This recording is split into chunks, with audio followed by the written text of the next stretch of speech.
యేసు ప్రభు వారి పట్ల మానవులమైనటువంటి మనము ఎలాంటి నమ్మకత్వపు క్రియలను మనము చేయగలుగుతున్నామో వాక్య భాగంలోనికి వెళ్ళినప్పుడు మనకు చాలా స్పష్టంగా అర్థమవుతుంది. మరియా లేకపోతే మార్తా లాజరు కుటుంబములో యేసు ప్రభు వారు లాజరును ఈ లోకములో తను మరణించిన స్థితి నుండి తిరిగి ఆయన జీవము కలిగించిన స్థితి యొక్క భావాన్ని వ్యక్తపరిచేటువంటి చూసినప్పుడు ఈ యోహాను సువార్త 12వ అధ్యాయము 9వ వచనం నుండి మనం పరిశీలన చేసినట్లయితే యూదులలో ఒక 2 గ్రూప్స్ మనకి ఇక్కడ కనబడుతున్నాయి. ఒక సమూహం ఎలాంటిదంటే దేవుని యందు విశ్వాసం ఉంచినటువంటి ఒక సమూహం.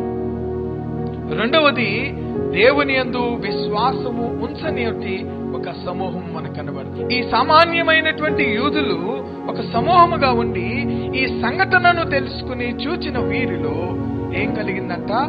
మిగతా వారిని విడిచిపెట్టి మేమైతే యేసునందు విశ్వాసం ఉంచుచున్నాము అని మాట మనకు కనబడుతుంది.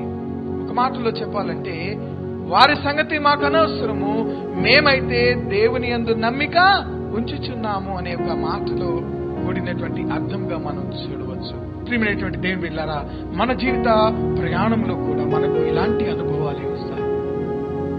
దేవుని యందు నమ్మిక ఉంచాలన్నా, దేవుని యందు విశ్వాసం ఉంచాలన్నా మన జీవితంలో జరిగిన పర్సనల్ అనుభవాలను దృష్టిలో పెట్టుకుని దేవుని యందు మనం విశ్వాసం ఉంచాలి. గాని ప్రక్కన సమూహము, ప్రక్కన వ్యక్తులు ఎలాంటి స్థితిలో ఉన్నారో దానిని అనుసరించడానికి మనం ప్రయత్నము చేయకూడదు.